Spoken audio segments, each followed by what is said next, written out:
Hello guys, ഈ sport ടോക്സിന്റെ പുതിയൊരു വീഡിയോയിലേക്ക് സ്വാഗതം. നമ്മളെ ഫസ്റ്റ് ഇൻഫോ അപ്തസ്റ്റി സ്പോർട്സും റൂട്ടറും കണ്ടക്ട് ചെയ്യുന്ന chills cup BGMA third party event 5 ലക്ഷം രൂപ പ്രൈസ് പൂൾ വരുന്നതിന്റെ സെമി ഫൈനൽസിന്റെ ഡേ 3 മത്സരങ്ങൾ ഇന്നലെ അവസാനിച്ചിട്ടുണ്ടായിരുന്നു. ടീം സ്മോക്കേഴ്സ് ആ ഒരു പോയിന്റ് ടേബിൾ ടോപ്പിലേക്ക് എത്തിയിരിക്കുകയാണ്. 2 ചിക്കണിനോടുകൂടി 91 പോയിന്റോടാണ് ആഷ് 1 പൊസിഷനിൽ നിൽക്കുന്നത്.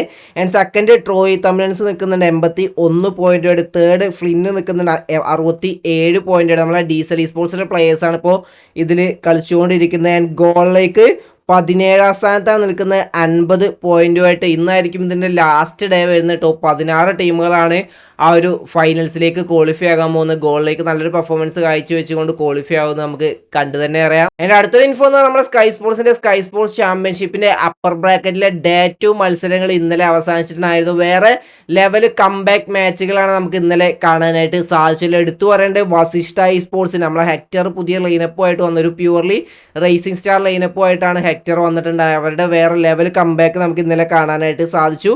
മാച്ച് 2-ൽ 9 ഫിനിഷസോട് കൂടിയുള്ള ചിക്കൻ ഡിന്നറും മാച്ച് 6-ൽ 8 ഫിനിഷസോട് കൂടിയുള്ള ചിക്കൻ ഡിന്നറും, അങ്ങനെ 6 മാച്ചുകളിൽ 2 ചിക്കൻ ഡിന്നറോട് കൂടി 69 പോയിന്റാണ് ഇന്നലെ മാത്രം ടീം സ്വന്തമാക്കിയത്. അങ്ങനെ 102 പോയിന്റുമായിട്ട് 8ാം സ്ഥാനത്തും 1ാം സ്ഥാനത്തേക്ക് വസിഷ്ഠ സ്പോർട്സ് എത്തിയിരിക്കുകയാണ്. അടിപൊളി കംബാക്ക് ടീം കാഴ്ചവെച്ചു. ഞാൻ സെക്കൻഡ് CK ആണ് എത്തിയതും അവരും അത്യാവശ്യം നല്ലൊരു കംബാക്ക് കാഴ്ചവെച്ചു. ഇന്നലെ 55 പോയിന്റോളം സ്വന്തമായിക്കൊണ്ട് 92 പോയിന്റുമായിട്ട് സെക്കൻഡ് പൊസിഷനിൽ നിൽക്കുന്നതിന്. തേർഡ് മണി മേക്കേഴ്സാണ് നിൽക്കുന്നത്, നമ്മളെ ക്ലച്ച് കോഡിൻ്റെ ഒക്കെ ടീം. ഇന്നലെ 54 പോയിന്റ് സ്വന്തമായിക്കൊണ്ട് 87 പോയിന്റുമായിട്ടാണ് 7ാം സ്ഥാനത്ത് നിന്നും 3ാം സ്ഥാനത്തേക്ക് അവർ എത്തിയിട്ടുള്ളത്. നമ്മളെ സാറക്സ് കളിക്കുന്ന വെനം ഗെയിമിങ്ങും നല്ലൊരു കംബാക്ക് കാഴ്ചവെച്ചു. ഇന്നലെ 52 പോയിന്റാണ് അവർ സ്വന്തമാക്കിയത്. അങ്ങനെ ടോട്ടൽ 80 പോയിന്റുമായിട്ട് 13ാം സ്ഥാനത്ത് നിന്നാണ് ടീം 6ാം സ്ഥാനത്തേക്ക് എത്തിയിട്ടുള്ളത്. സാറക്സും നല്ലൊരു പെർഫോമൻസ് ടീമിൻ്റെ കൂടെ കാഴ്ചവെക്കുന്നുണ്ട്. ആൻഡ് സോളിൻ്റെ അവസ്ഥ നോക്കുകയാണെങ്കിൽ ഒരു ഡൗൺഫോളാണ് സോളിന് നമുക്ക് ഇന്നലത്തെ പെർഫോമൻസിൽ കാണാനായിട്ട് സാധിച്ചു. വെറും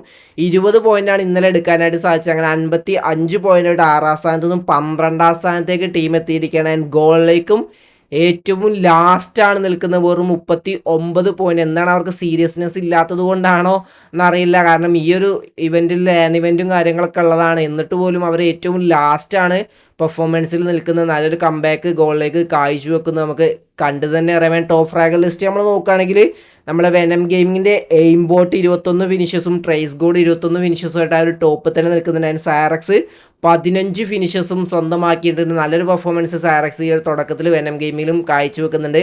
അപ്പോൾ ഡേ 3 മത്സരങ്ങൾ ഇന്ന് നിങ്ങൾക്ക് സ്കൈ സ്പോർട്സിൻ്റെ യൂട്യൂബ് ചാനൽ ഉച്ചയ്ക്ക് കാണാനായിട്ട് സാധിക്കുന്നതായിരിക്കും. ആൻഡ് ഈ ഒരു സ്കൈ സ്പോർട്സിൻ്റെ ഒരു ഇവൻറ്റിൽ തന്നെ നമുക്ക് സ്കൈ സ്പോർട്സിൻ്റെ കാസ്റ്ററിൻ്റെ ഭാഗത്തു നിന്നൊരു മിസ്റ്റേക്ക് നമുക്ക് കാണാനായിട്ട്, അല്ലെങ്കിൽ ഒരു പ്രയോഗം കാണാനായിട്ട് സാധിച്ചിട്ടുണ്ടായിരുന്നു. ഒരു തേർഡ് പാർട്ടി ഒരു ഫൈറ്റിൽ സോൾ അവിടെ വന്ന് തേർഡ് പാർട്ടി ഫൈറ്റ് എടുത്തു. അതിൽ സോൾ തേർഡ് പാർട്ടി ക്യൂവിന് നിന്ന് അഭിസംബോധന ചെയ്തു. അതിന് ഒരുപാട് ഹെയ്റ്റുകളും ഒരുപാട് എഗെയിൻസ്റ്റ് ആയിട്ടുള്ള കാര്യങ്ങളും നമുക്ക് ഫാൻസിൻ്റെ ഭാഗത്തുനിന്നും അല്ലെങ്കിൽ മാനേജ്മെൻറ്റിൻ്റെ ഭാഗത്തുനിന്നും കാണാനായിട്ട് സാധിച്ചു. അതിനെതിരെ ആ ഒരു ക്യാപ്റ്റൻ എന്ന് പറഞ്ഞ കാസ്റ്റർ ആയിരുന്നു ഇൻസ്റ്റാഗ്രാമിൽ ഒരു സ്റ്റോറി ഇട്ടിട്ടുണ്ടായിരുന്നു. ഞാൻ പ്ലേയേഴ്സിനെയോ ഫാൻസിനെയോ ഓർഗിനെയോ ഡിസ്റെസ്പെക്റ്റ് ചെയ്തതല്ല, അത് ആ ഒരു ഫ്ലോയിൽ പറഞ്ഞതാണ്, ഇൻറ്റൻഷ്യലി പറഞ്ഞ വാക്കോ കാര്യങ്ങളോ ഒന്നും അല്ല, സോറി എന്ന് അല്ലെങ്കിൽ ഒരു അപ്പോളജി എന്നുള്ള രീതിയിലായിരുന്നു നമുക്ക് ആ ഒരു സ്റ്റോറി കാണാനായിട്ട് സാധിച്ചിട്ടുണ്ടായിരുന്നത്.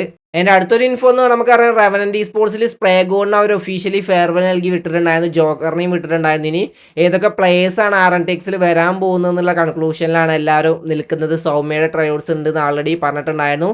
ഇപ്പോൾ ഇതാ പുതിയൊരു പ്ലെയറുടെയും കൂടി ഹിൻഡ് സ്കൗട്ട് ബ്രോഡ്കാസ്റ്റിൽ തന്നിരിക്കുകയാണ്.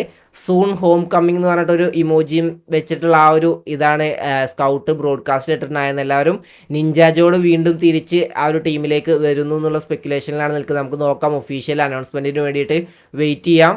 എൻ്റെ അടുത്തൊരു ഇൻഫോ എന്ന് പറഞ്ഞാൽ നമ്മളെ കേലോ ഇന്ത്യ യൂത്ത് ഗെയിംസ് 2025 ബീഹാറിൽ വെച്ച് നടന്ന സ്പോർട്സ് ഇവൻറ്റുകൾ മൊത്തത്തിൽ അവസാനിച്ചിരിക്കുകയാണ്. ആദ്യമായിട്ടാണ് ഗവൺമെൻറ് തലത്തിൽ ഇത്രയും വലിയൊരു ഇവൻറ്റ്, അതും ഒരുപാട് സ്പോർട്സ് ഇവൻറ്റുകളുടെ മുന്നിൽ നടക്കുന്ന ഇവൻറ്റുകളിൽ സ്പോർട്സും കൂടി ഇൻക്ലൂഡ് ചെയ്തിട്ടുള്ളത്. അതിൽ നിങ്ങൾക്ക് ആലോചിച്ച് നോക്കുമ്പോൾ നമ്മളെ സ്റ്റേറ്റിന് വേണ്ടി നമ്മൾ അവിടെ ഒരു മെഡൽ അല്ലെങ്കിൽ ഒരു കപ്പ് നേടുകയാണ് ചെയ്യുന്നത്. ഭയങ്കര ഒരു വേറെ ലെവൽ റെക്കഗ്നൈസേഷൻ തന്നെയാണ് നമ്മൾ സ്പോർട്സിന് ഇപ്പോൾ കിട്ടിയിട്ടുള്ളത്. ഇതിൽ കുറച്ച് ഗെയിംസുകളാണ് ഉണ്ടായിരുന്നത്. BGMAയുടെ നമ്മൾ നോക്കുകയാണെങ്കിൽ അവിടെ ബീഹാർ ടീമാണ് ആ ഒരു ചാമ്പ്യന്മാരായിട്ടുള്ളത്. സെക്കൻഡ് തമിഴ്നാട് വേഴും തേർഡ് ബീഹാർ ബിയും എത്തിയിട്ടുണ്ടായിരുന്നു. അവർക്ക് മോട്ടലായിരുന്നു ആ ഒരു ട്രോഫിയും കാര്യങ്ങളൊക്കെ നൽകിയിട്ടുണ്ടായിരുന്നു. ആൻഡ് ചെസ് നോക്കുകയാണെങ്കിൽ ബീഹാർ ചാമ്പ്യന്മാരായി. അതുപോലെ തന്നെ ഫുട്ബോളിൽ കൺസോളിൽ തമിഴ്നാടും ഫുട്ബോൾ മൊബൈൽ നാഗാലാൻഡും ചാമ്പ്യന്മാരായി. അതുപോലെ തന്നെ സ്ട്രീറ്റ് ഫൈറ്റേഴ്സിൽ തെലുങ്കാനയും ചാമ്പ്യന്മാരായി. അവരൊക്കെ അവരുടെയും ആ പ്ലേയേഴ്സും വലിയ പ്രായം നമ്മളെ ആ ഒരു ലെവലിൽ അല്ലെങ്കിൽ വലിയ പ്രായമൊന്നും ഇല്ലാത്ത പ്ലെയേഴ്സാണ് അവരുടെ സ്റ്റേറ്റിന് വേണ്ടിയിട്ട്